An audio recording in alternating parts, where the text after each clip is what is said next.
Is my audio and video still connected? Yep, you're Okay. doing just fine, Tom. Mary, have we got most people in?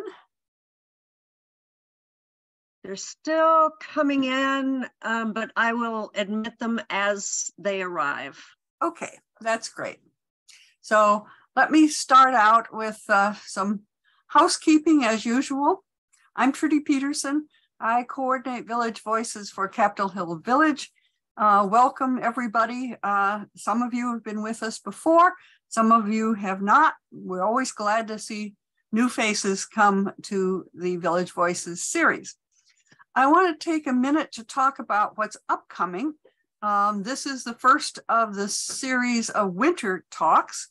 The next one will be on February 6th, and it will be Jane Campbell, who's president of the U.S. Capitol Historical Society. They have a project to do oral histories on January 6th. And so she's going to be talking about this January 6th oral history program they have. Then in March, we're going to have Don Cohn, a distinguished economist, and he is going to talk about the rising cost of living, COVID, Biden, Putin, and the Fed. He characterizes it as whodunit and what's next. In April, we're going to have, we'll start into the spring trimester, and we'll start out with Charles Downey, who's a music critic for Washington Classical Review. And he's going to try to talk about how do you become a critic and have your opinions valued, and what does he see in the music landscape in Washington coming up. And in May, we have Toby Meyer. She's a historian at Johns Hopkins and a specialist in China.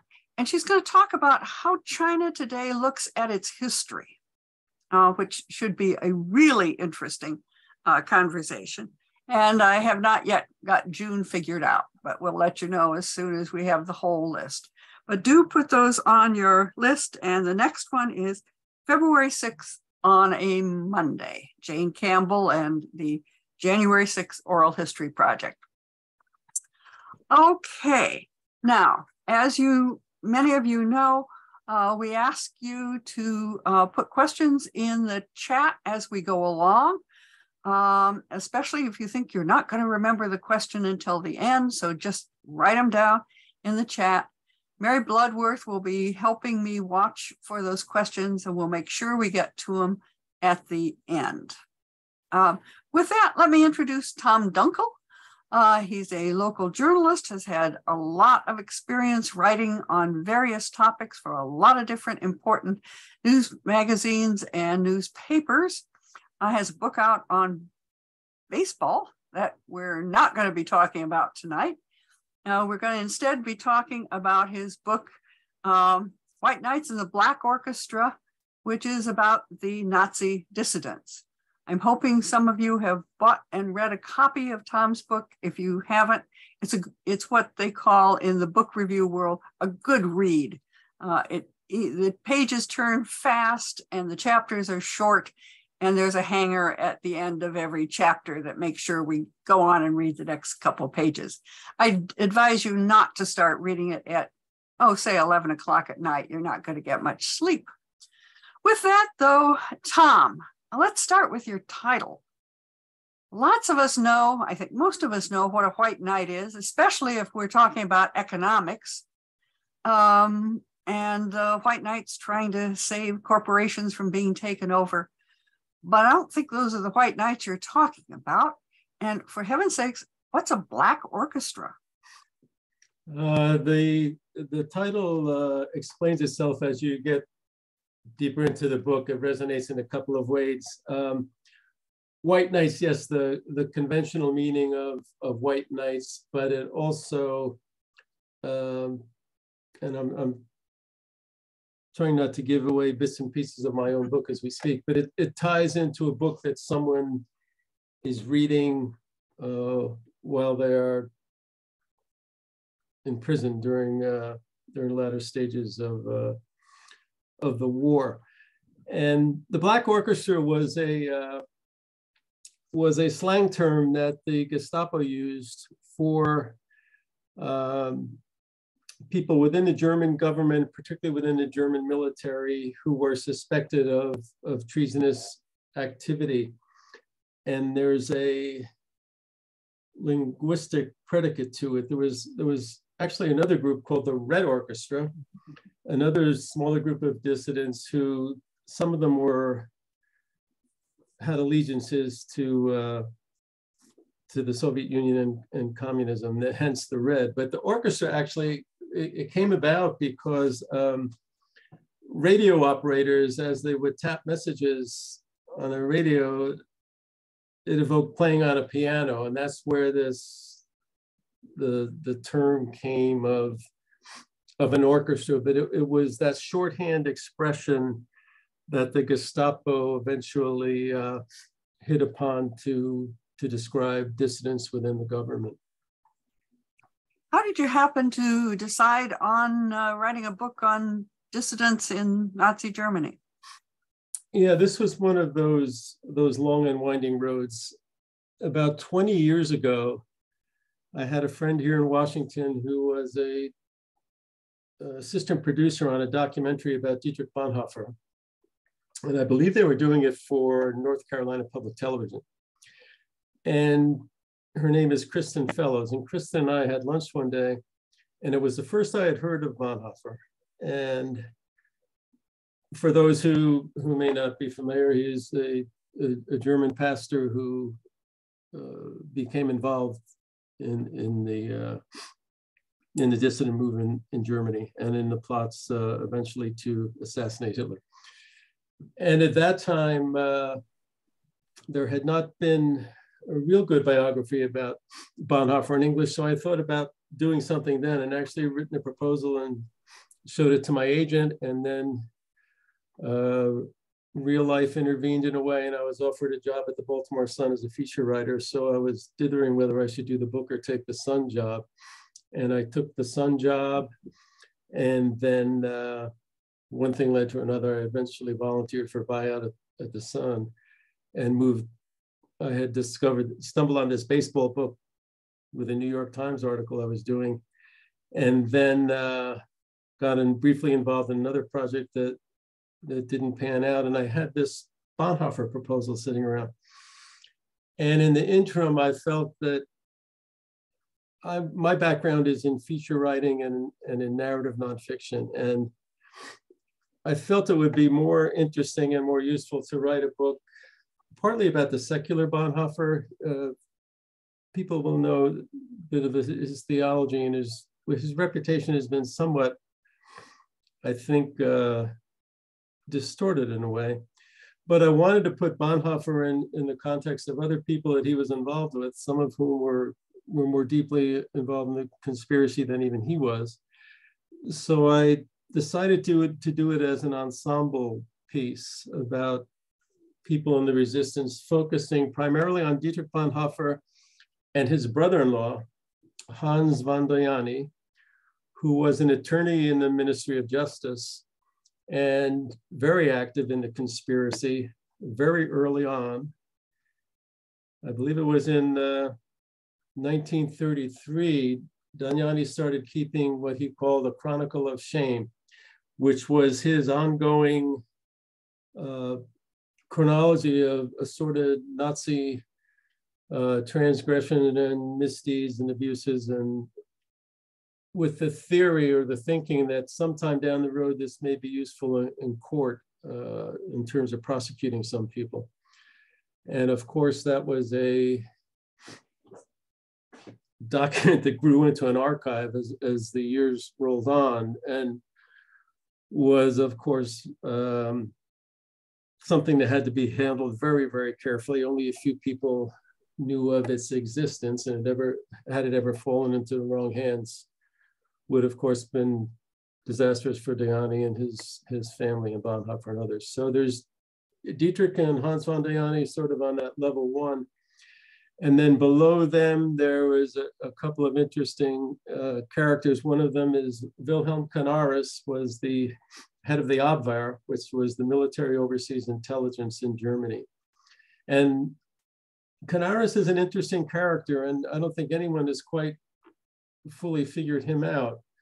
he was career military. He's a Navy man. I think he, as I recall, he joined the Navy when he's 18 or 19 years old prior to World War I.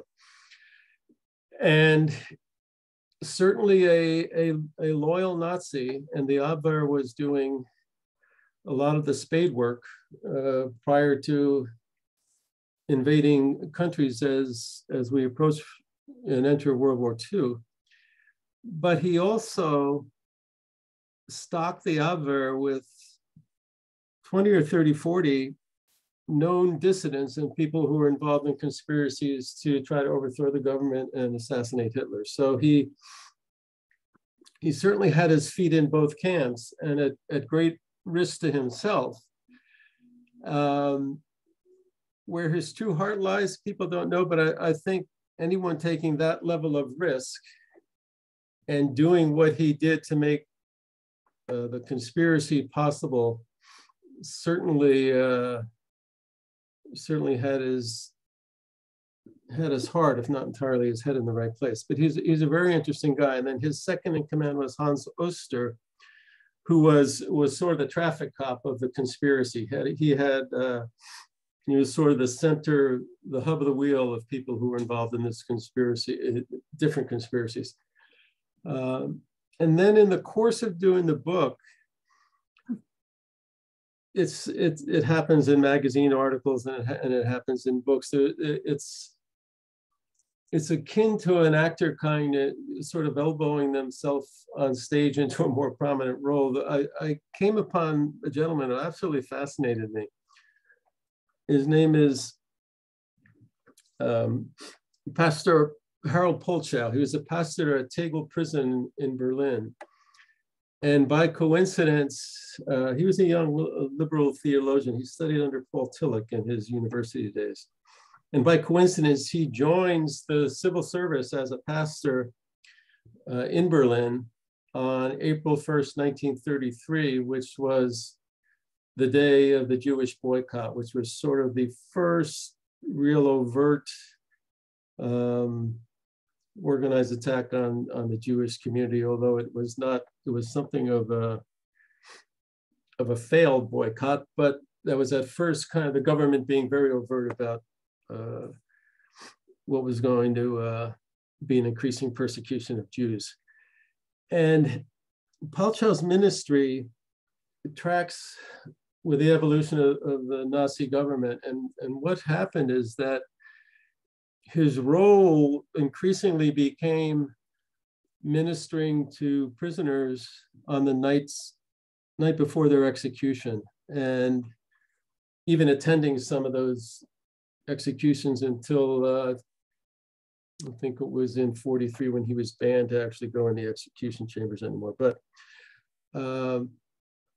it got to the point where the first execution that he witnessed or attended to was in 1934, June of 34. And the best of it, he was keeping track and counting for a while, but the numbers got so big that he eventually, the best he could do was estimate that he had counseled 1,000 people prior to their executions. And just that calling, if you think about it, that you would be the last friendly face that someone would see, and that your job is to somehow usher them through their last night on earth and their execution, and to be able to do that over and over again without either blowing your brains out or drinking yourself to death is just extraordinary in my mind. And he was also active in the resistance in a different group. There was, as you know, clusters of people doing what they could at that time, but he was active in a small civilian group that was doing things, getting food for Jews that need them, finding jobs. Jews were, as you know, excluded for so many professions, but finding work where they could for people, and also funneling letters through his pastorship, funneling letters out of prison from prisoners to their families. He was extraordinarily brave and composed composed man. But he popped out at me. I didn't know about him when I first started the book, and then increasingly he became part of the story as well. You've just talked about clergymen, and you've talked about military officers. Are those the people who made up the heart of the dissident movement?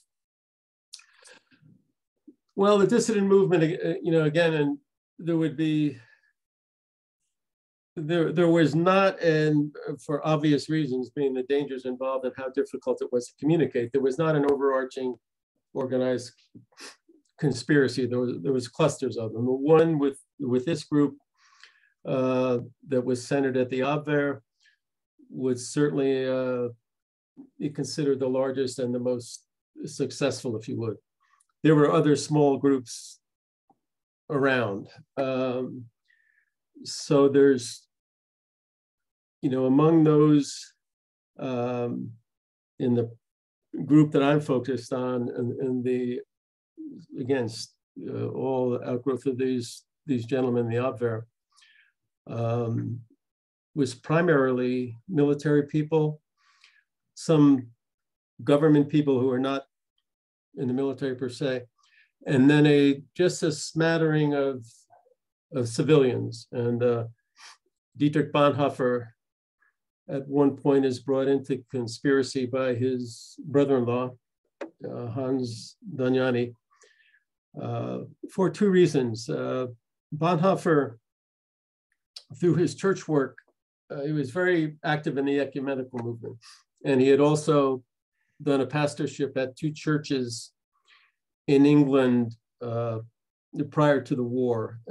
He goes over there in, I believe it was April 34, and comes back in late October, no, April 35. So about not quite 2 years he's over there. Year and a half, I think, entire he was over there. But he made contact while he was there with a number of dissidents abroad. And then when he came back, he was active in the church. There was a dissident group within the Protestant church in Germany, a splinter group called the Confessing Church. Bonhoeffer got involved with that. Martin Niemöller, another pastor, might be possibly the most famous member of that. And as increasingly a crackdown on the church, Bonhoeffer's work has to go underground. He starts to run an underground seminary, and at one point he even gets drafted. And at that point, Danyani and Oster, with Canaris's approval, actually bring him into the Abwehr to save him from being drafted, but they also thought his contacts abroad would be helpful, particularly in approaching British government. And what's interesting with Bonhoeffer is he had studied in New York City at Union Theological Seminary.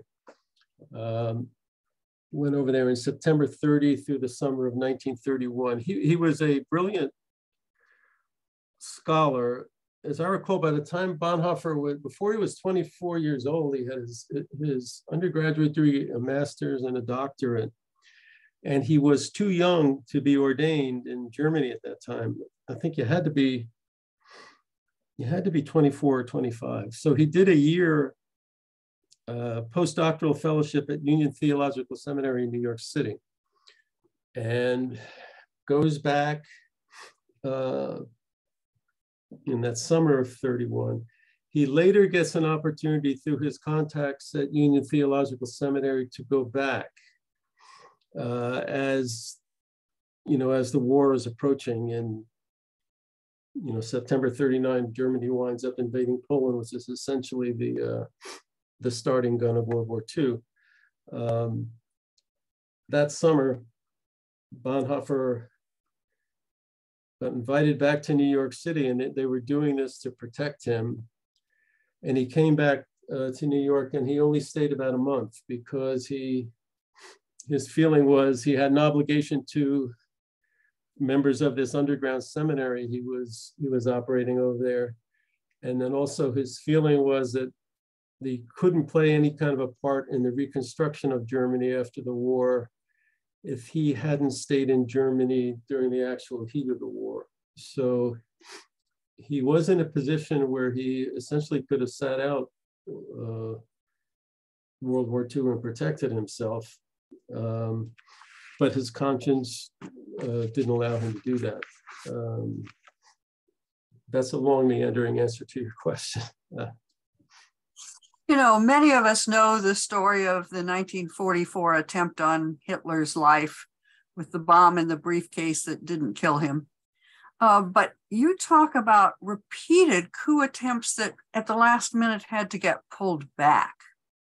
Will you talk about all these different ways that people thought of trying to change the road that Germany was on? Yes, keeping in mind that what an unusual position they were in. Again, these conspirators, if you consider, there was a practical consideration. Some feeling was that if you assassinate Hitler, are you going to, first of all, be successful in terms of actually overturning the government? Or are you going to start a civil war? That was very much in their mind. Another question was if they eliminated Hitler, and this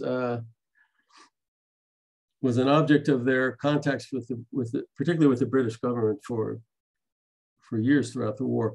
What sort of assurance could they get that the repercussions and retributions wouldn't be as serious and onerous as they were after World War I? So there were that whole question of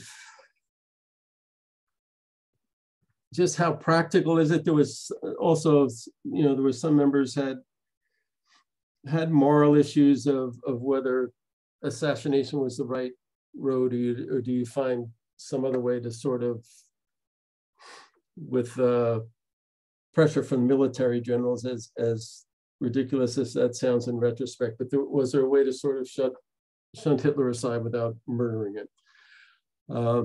And this took a number of different forms. I mean, they were close in 38 and 39 to having a coup there, but there was only the feeling was that you needed certainly a core group of officers within the German military to make a coup at all successful and to give it credibility with the German people. And there was, as you might expect, a equivocation at the top, and whether there was only certain generals that could actually pull the trigger on calling troops into the street. And they didn't do that at that point. And the later coup attempts, there was a bombing attempt in March of 1943. They actually put a bomb on Hitler's plane when he was visiting the Russian front.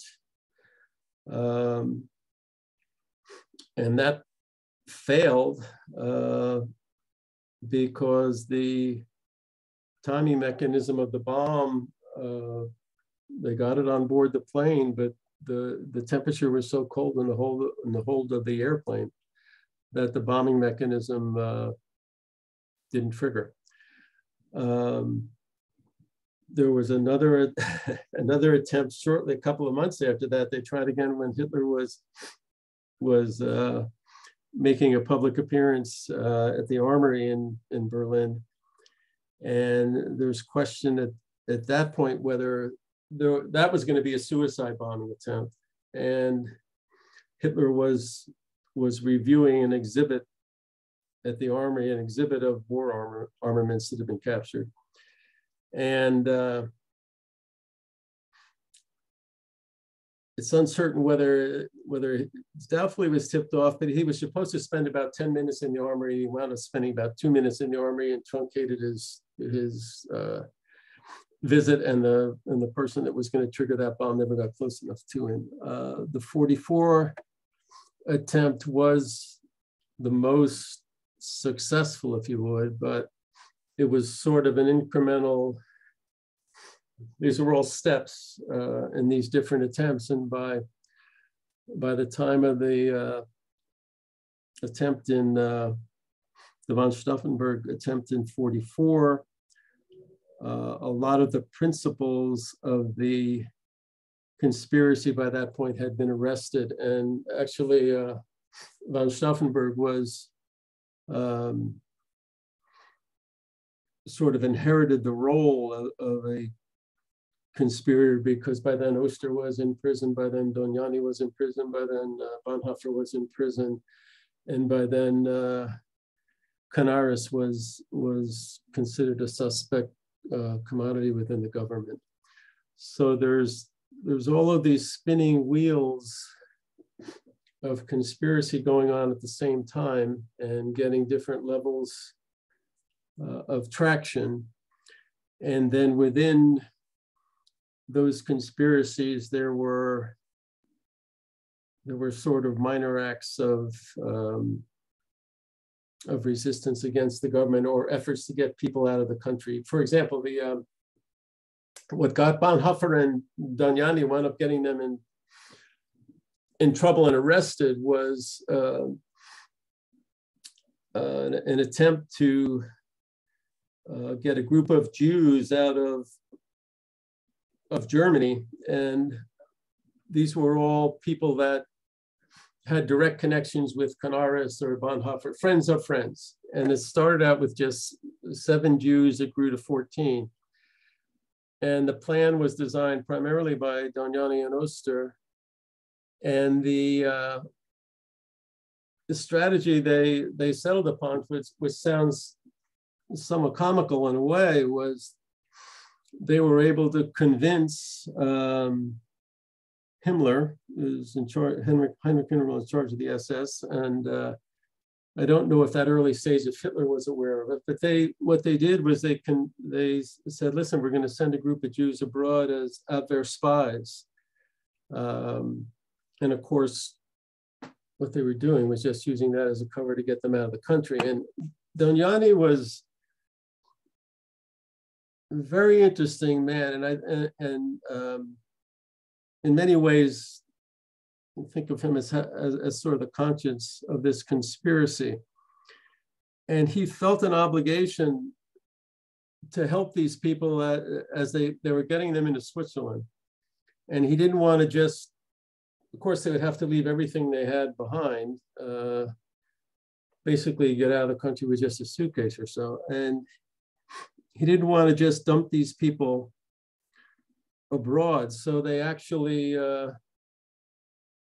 finagled the books at the Abwehr to the tune of about $100,000 US to give these, and as I recall, it was the 14 people were divided among 5 families, I believe, to give these people essentially a stake to begin their new lives. And that diversion of the money was eventually discovered by some people in the Abwehr who were not conspirators, and they would sort of begin to poke at the threads of what was going on here. And gradually, they came to focus on, particularly on Dognani.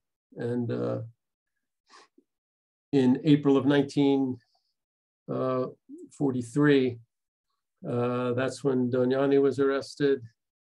Bonhoeffer was arrested that day. There was also an Abwehr agent operating out of Munich by the name of Joseph Müller, who had become their conduit to the Vatican.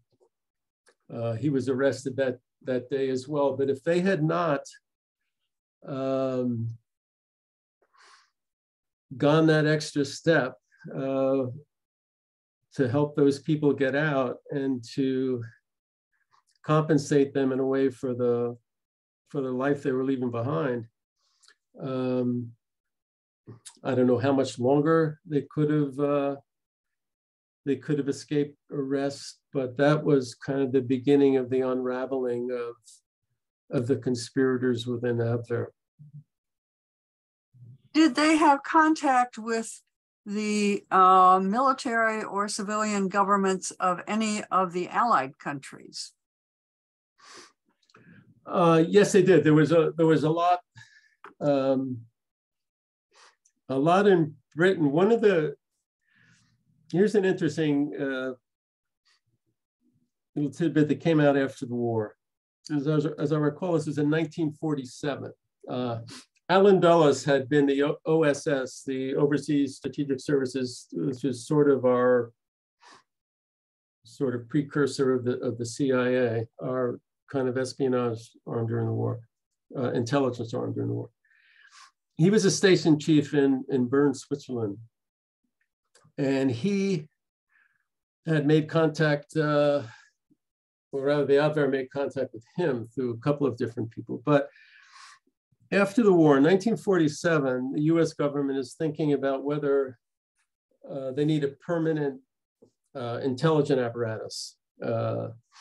And this all moved rather quickly because they had some congressional hearings, I believe it was in July of 47, and by September or October, the CIA launched the CIA.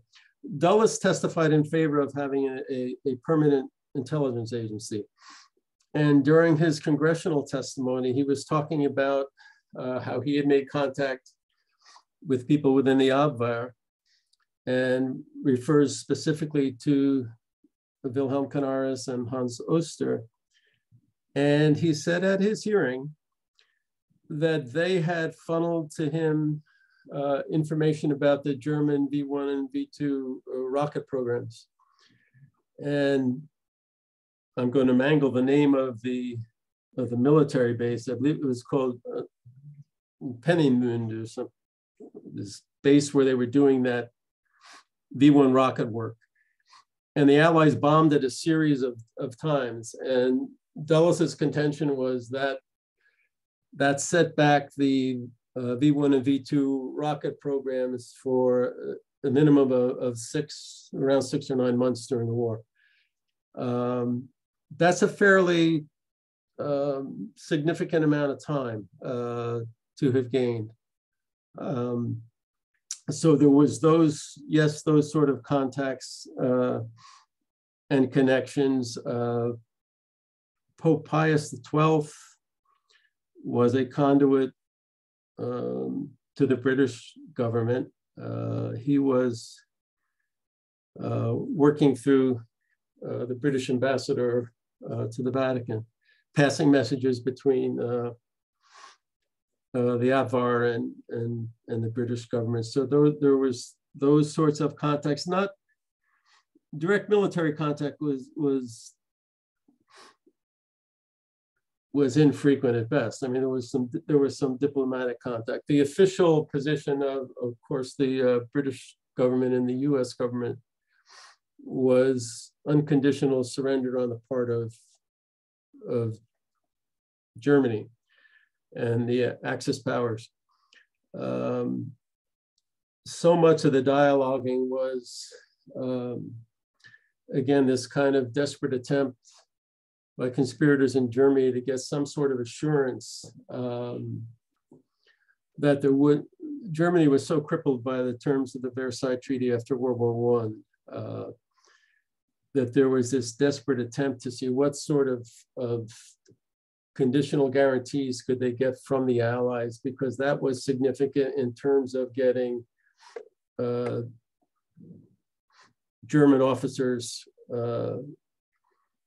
to participate in the conspiracy. Nobody wants to participate in a lost cause. And unless there was some sort of guarantee, okay, if we're going to commit treason, what sort of guarantee that there's going to be some sort of reciprocity on the part of the Allies that they're not going to crush our country again? So there was those sorts of contacts. Canaris himself made contact with a gentleman by the name of George Earle, and George Earle was Franklin Roosevelt's contact person in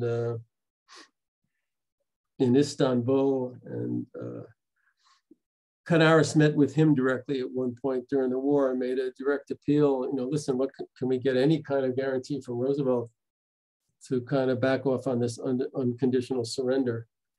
And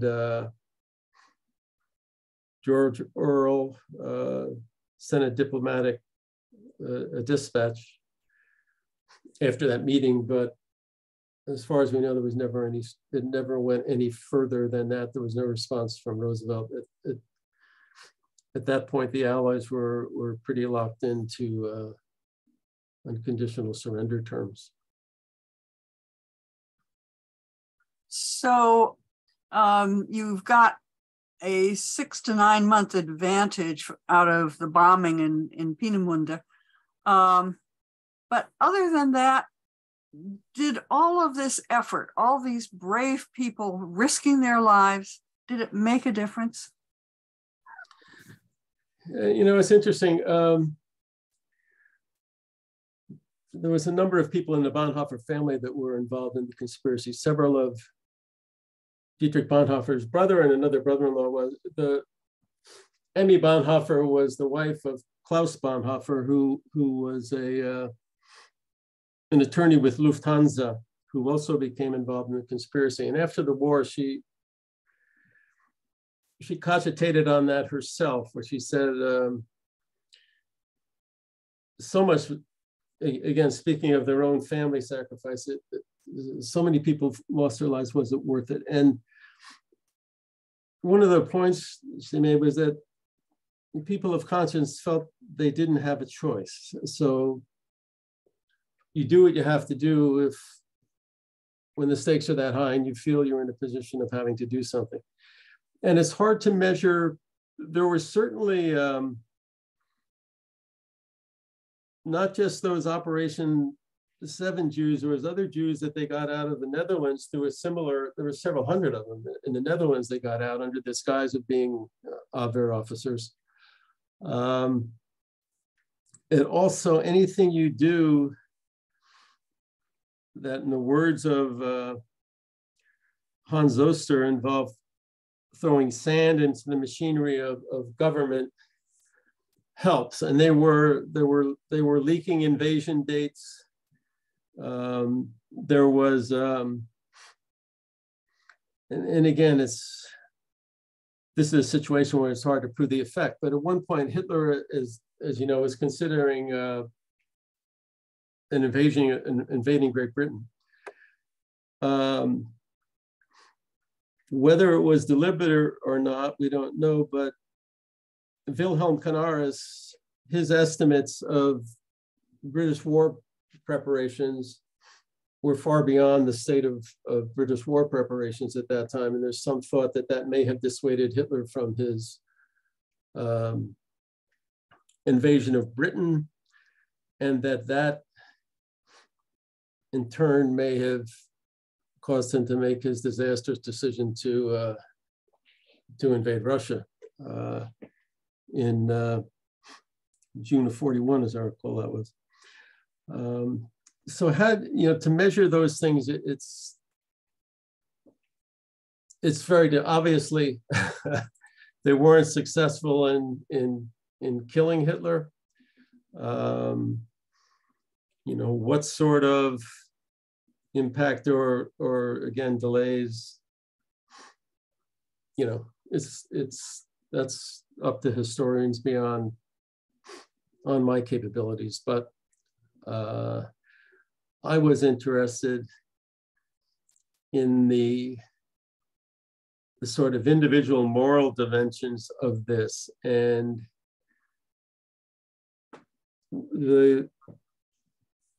you come away with we as Westerners and Americans always think, well, why didn't the German people do more? And as you get a better sense of just how dangerous it was over there, I mean, you could literally lose your life for telling a joke about Adolf Hitler. Thought of these people as sort of being trapped in a box canyon where they had really no good way out, and were sort of if you even want to think of it as fumbling their way towards some sort of a productive use of their energy and some sort of a productive manifestation of their moral outrage. Whenever you read a book like this, inevitably the question you wind up wrestling with your own mind is, what would I have done back then, and would I have done anything differently than these guys did? What could they have done? And again,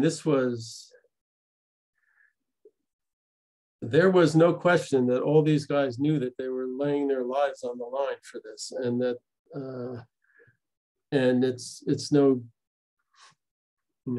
great spoiler alert to say that some of them did indeed lose their lives, and yet they pressed on. There was another interesting secondary or tertiary character in this book is Helmuth von Moltke, who came from one of upper class German family. I think it was his great granduncle was a general in the Franco-Prussian War and had been given a large land grant that the family had in Silesia, which is now part of Poland. And Helmuth von Moltke was an attorney. He had actually done some work in London before the war. And he also gets brought into Abwehr as a conspirator. And it was quite interesting. His wife knew what he was doing, and he was quite eloquent and very well read. And fortunately for us, a very avid letter writer, and because of the name von Moltke, the supposition is that his mail was not as heavily scrutinized as some other people. So he and his wife were able to exchange letters, which she wound up hiding in beehives on their family farm. And Moltke was another one of these persons whose conscience was so shaken by what was going on.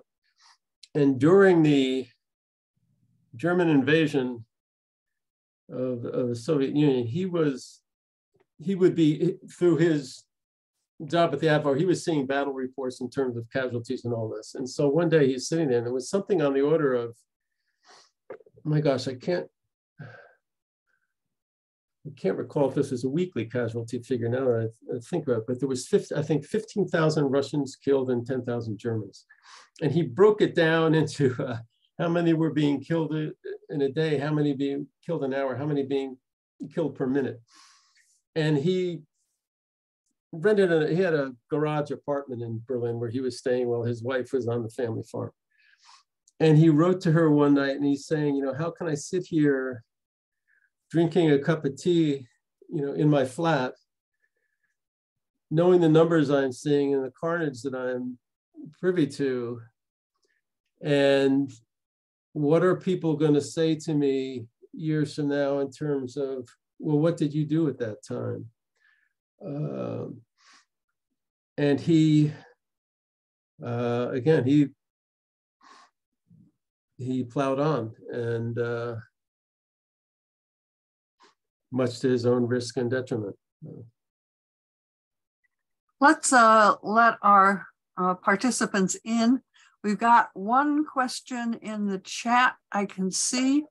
Laura Grenadier, do you want to ask your own question, or? Sure. I'm fascinated by this subject, and thank you so much for all your efforts. I was taken with the reference to Van Dohnanyi. I'm not saying the name correctly, Dohnanyi, because it sounded familiar, the connection with the eminent conductor. And I was wondering what impact his role in all of this had on his family, and whether also Bonhoeffer is he, how is his role commemorated today? Is he recognized in any way? Thank you so much. You're quite welcome. Danyani,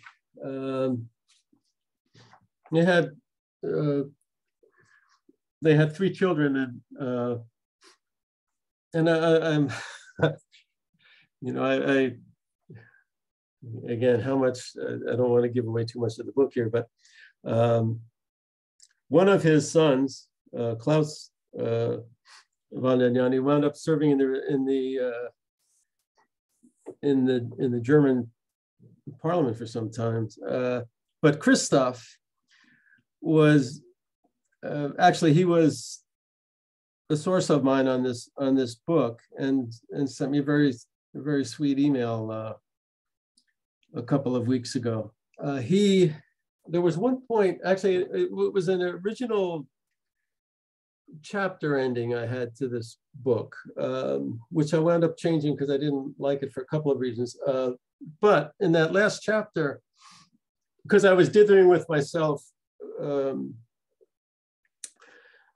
last chapter being somewhat of an epilogue, how far do you venture into the future? Do you take it from post-war period all the way up to contemporary times or not? And in the original drafting of that chapter, I did take it up farther. And he still wears his father's ring. And I asked him about that because I said, well, do you still wear it? And he couldn't understand why I was interested in that. But Danyani is not as well known, certainly here in the States. There was a postage stamp issued in Germany with some of the dissidents, and there's a Danyani stamp. Certainly his family is very well aware and very proud of what, justifiably so, of what their father did during the war. I think it's perhaps to our detriment that more people don't know about him. He really was. I mean, in my mind, and this is not denigrating Dietrich Bonhoeffer by any means, but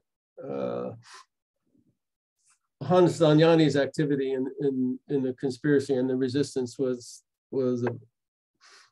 one could argue above and beyond what Dietrich Bonhoeffer did. And again, I think, in fact, I think Bonhoeffer might be somewhat embarrassed by attention that tends to get showered upon him. There is recognition of Bonhoeffer on the, and I'm going to forget which portal it is. I'm not sure if it's the West Portal of Westminster Abbey. They have statues of a handful of religious dissidents. Martin Luther King, religious martyrs, Martin Luther King, Bishop Oscar Romero from Salvador, I believe Romero is from, a religious martyr from China whose name I can't recall, and Dietrich Bonhoeffer is on that portal as well. And certainly Bonhoeffer is known, his books have been extraordinarily well received, and millions and millions of copies translated into, I believe it was 38 or 40 languages. So certainly, I think it's fair to say Bonhoeffer has been given recognition for his efforts during the war. Some of the other people still, I mean, again, Hans Oster was another one. He was the son of a German pastor, but a career military man. And Oster was really, again, I spoke to him as sort of the coordinator within the Abwehr, had his fingers in a lot of the contact between Abwehr and different military officers. He was sort of the captain, in a way, of that conspiracy. Oster is not well known at all. Helmuth Moltke is someone else I think should be more well known than he is, and he was a terrific a terrific writer. I mean, his letters are quite perceptive and quite good, and very well read. I mean, he was reading the Federalist Papers, you know, back in his pre-war days. So Bonhoeffer, yeah, I think he's certainly gotten the recognition. Dayani has fallen short. There's even an opera, I think a Finnish opera, that has Bonhoeffer as a key character. And there's a big song cycle that is on Bonhoeffer. So, I mean, it's gone beyond, you know, statuary and stuff to, you know, music that is probably going to live on. I don't see any hands up. Other people with questions or comments? I have a question. Yes, who have we got here? This is Bill Cruzy. Oh, sure. Hi, Bill. Go ahead. I'm not that well read on the subject, but this is the first time I heard anything good about Pius XII. Could you have any other information about what he was up to during the war? A bit. I mean, I read, there's a book called Church of Spies by Mark Riebling that is, I think probably fair to say complimentary towards the Vatican and Pius. There's another new book that's not as complimentary towards Pius. I've not read it. I'm certainly familiar with the controversy about him.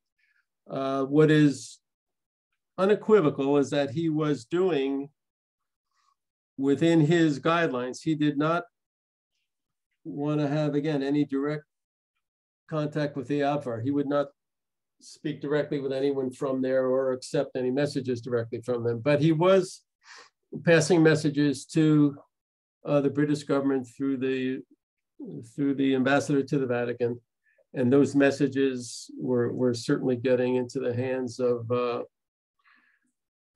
Churchill and Anthony Eden and others.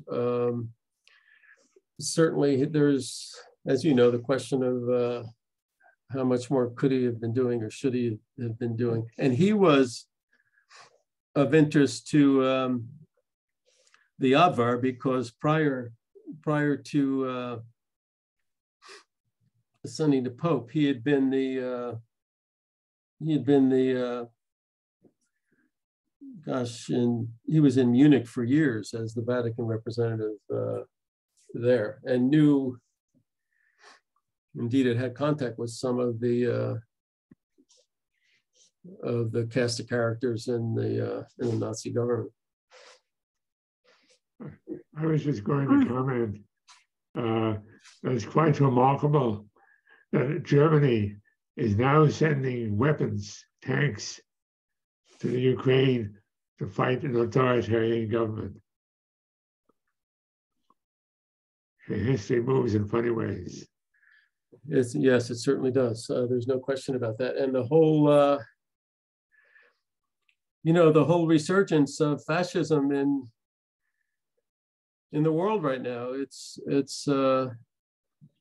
certainly caused a lot of historians to wonder, what is the staying power of contemporary history? Are we going to have to relearn a lot of lessons that were learned during the World War II era? Does it only last for 2 or 3 generations and then it becomes lost lessons and has to be learned all over again? I'm not sure what the answer to that is right now, considering what we're witnessing around so many different countries in the world. And even the resurgence of anti-Semitism. So it's certainly cause for some reflection. And we certainly see some of this kind of resistance coming in Russia, with the dissidents being jailed or being killed. So is that Alexei Navalny is a prime example, and person of extraordinary courage. to say the least. And he again went home. He had a chance to stay in Germany, and he went back, like Bonhoeffer. So, yes. Anyone else? We have about a couple of minutes left.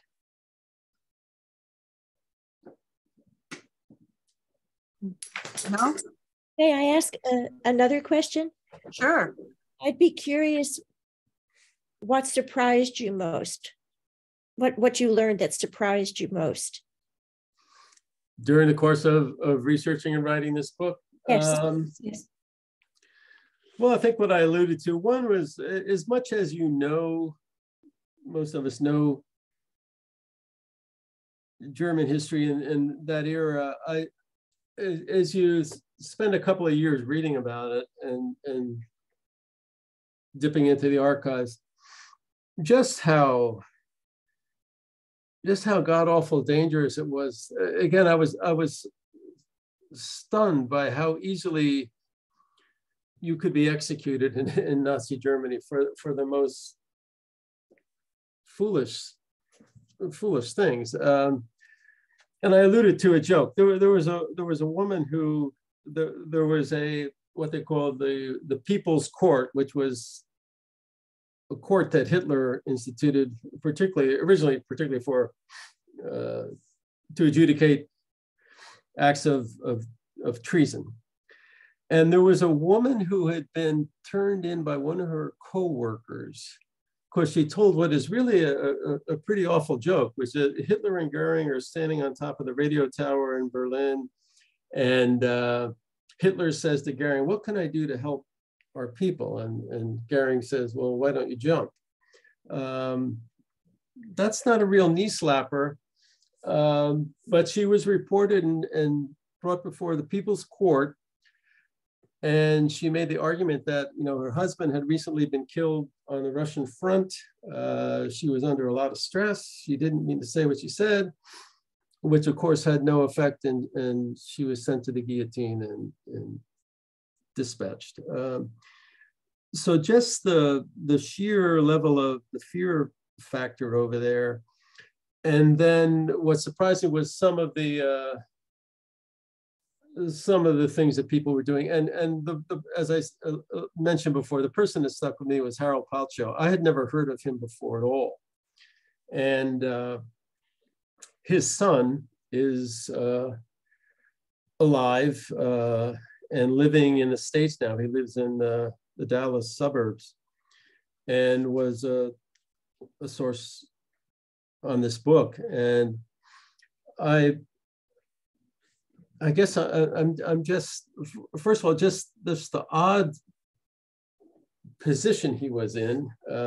My God, to have your life's work at that point be counseling people on, condemned people before their executions, but just the composure and the grace that he continued, and then also to be risking his life outside the walls of the prison as a member of the resistance. So it's those little acts of conscience and resistance that people were doing that I didn't know about before, were the pleasant finds for me during the course of researching and writing this book. Well, it's been a great pleasure for us to listen to you, Tom. Thank you so much. I know we all learned and enjoyed it. I hope those who haven't read the book are going to go get a copy. You can get it from your local bookstore. I promise you, you can do it. And please join us next month, February 6th, for Jane Campbell and the January 6th oral history. And let's all send Tom away with applause. Not necessarily. And again, let Tom apologize for being grizzled. But as I mentioned to Trudy, I adopted a shelter dog this week who's been driving me crazy and keeping me up late at night. And I look the worse for it, but my intentions are good. So thank you all. Thank you.